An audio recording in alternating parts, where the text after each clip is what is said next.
I'm going to show you a quick and easy activity that's going to help students build their understanding of two-digit numbers, strengthening their number sense, but will also help them strengthen their knowledge around number lines and using number lines. So for this activity, all you need is one tape measure between two students. Get them to go off and stand in pairs. Now, the first person to go is going to stand up with a tape measure against their chest, and they're going to be looking forward. They're not going to be looking at it. They can study it for a moment first, but when it's time to start, they have to look forward. Their partner is then going to give them a random number, let's say 45. Then they have 3 attempts to try and slide their finger down and get as close to that number as they can.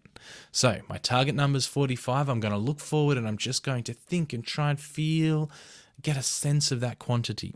So I'm going to go down and I think maybe here for my first guess. And then I'm going to have a look and, now I've noticed, what do I have? I've got landed on 24. So clearly 45 is going to feel more than that. So I'm going to now go for my second guess and knowing that, okay, 45 feels a bit bigger. So I'm going to go down even more and maybe let's stop here. Oh, so close. This time I've landed on 44. So now I've got my final guess to try and land on 45. I'm not sure I'm going to get closer than 44, but let's have a go. So I'm going to think about what I did last time, maybe here. No, this time I've overshot it a little bit and I've got 50. So each student has 3 guesses to try and get as close to it as they can. After each guess, looking carefully at the number line, thinking about whether they need to go more, less to try and improve their accuracy. And then once they've done that, they can swap over.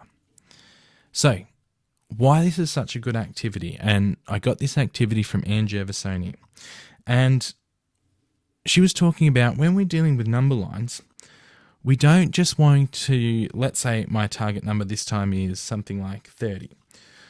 We don't just want to think about 30 as some arbitrary point floating on the number line that we've just got to search to find. But rather we want to always come back to that 0 and think about that 30 as a sum of all its parts. So not just as this little point, that's where 30 lives, but that this all together is 30. And so this activity really helps establish that each number on the number line is that ever increasing quantity, but always the final destination is a sum of its parts.